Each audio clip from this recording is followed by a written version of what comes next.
The letter came on a Tuesday, plain envelope, HOA logo in the corner.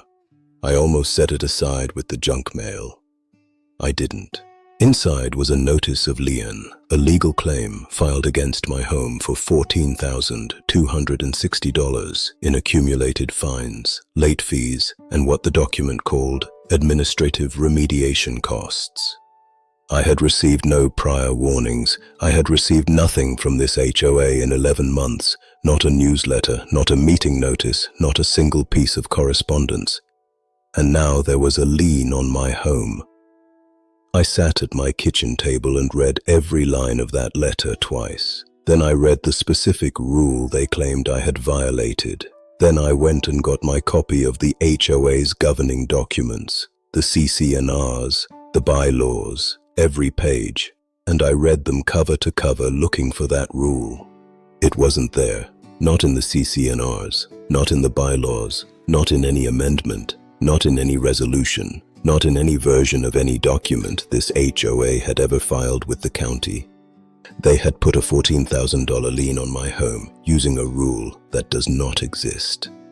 If you've ever been threatened, fined, or taken advantage of, drop a justice in the comments. Because what happened next taught an entire HOA board exactly what happens when someone does. My name is Daniel Reyes. My wife Carmen and I bought our home in Sycamore Glen 9 years ago. 3 bedrooms, corner lot, good school district. The HOA fee was reasonable. The neighborhood was quiet. We kept our yard clean. We painted when the trim needed it. We parked in our driveway. We were, by any measure, the kind of neighbors an HOA is supposed to protect property values for, not come after. I called the HOA management company, Pinnacle Property Services, that same afternoon. The woman who answered had the tone of someone who had rehearsed patience. Mr. Reyes, the notice has been processed. The fines are recorded. I'd like to know, I said, which specific rule in the governing documents this violation refers to. A pause. Section 7.4 of the Community Standards Addendum. There is no Section 7.4, I said. The addendum ends at Section 6.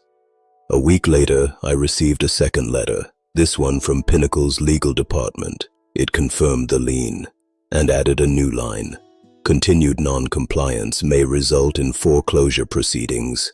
They were threatening to take my home over a rule they made up. I didn't panic. I made a list. I started at the county recorder's office the next morning. Every HOA in the state is required by law to record its governing documents with the county. The recorded versions are the legal versions. I pulled every document filed under Sycamore Glen HOA, going back to the original 1998 incorporation. There was no Community Standards Addendum, not in the original filing, not in any of the 14 subsequent amendments filed over 26 years. It was, in the most precise legal sense, nothing. I drove home and knocked on 6 doors. My neighbor Marcus had received a lien notice 8 months ago.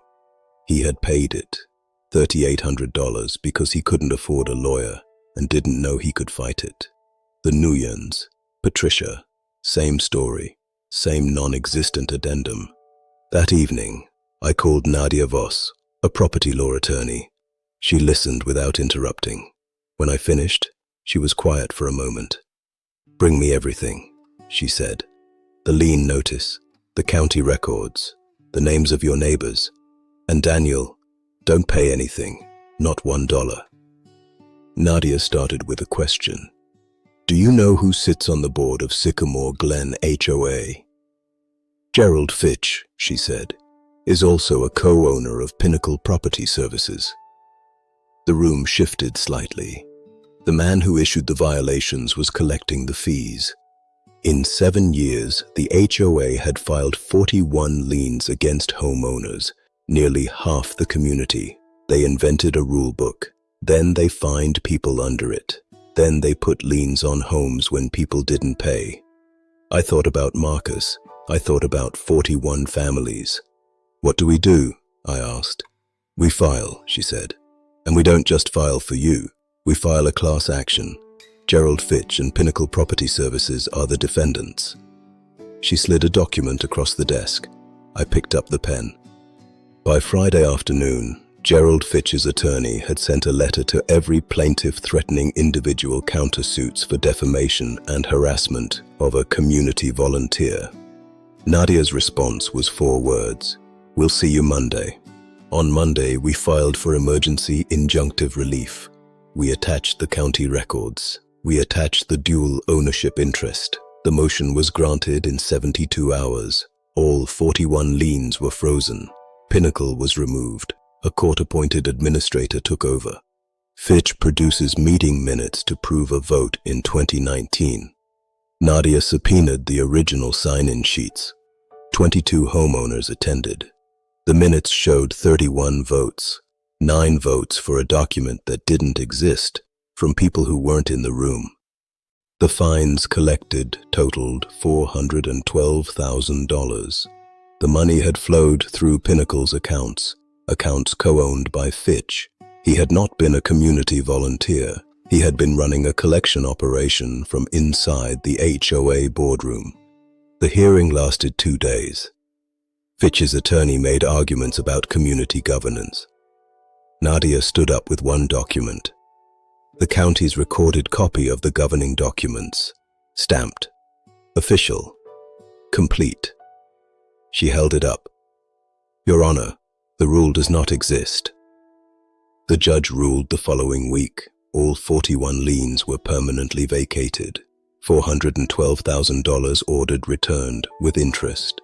Gerald Fitch was permanently barred from HOA leadership, and the court referred the matter to the district attorney for criminal investigation. I was in the hallway when Fitch walked out. He looked like a man who had genuinely believed that no one would ever read the fine print closely enough to find him. He didn't say anything. Neither did I. Marcus got his $3,800 back. With interest, it was just over $4,000.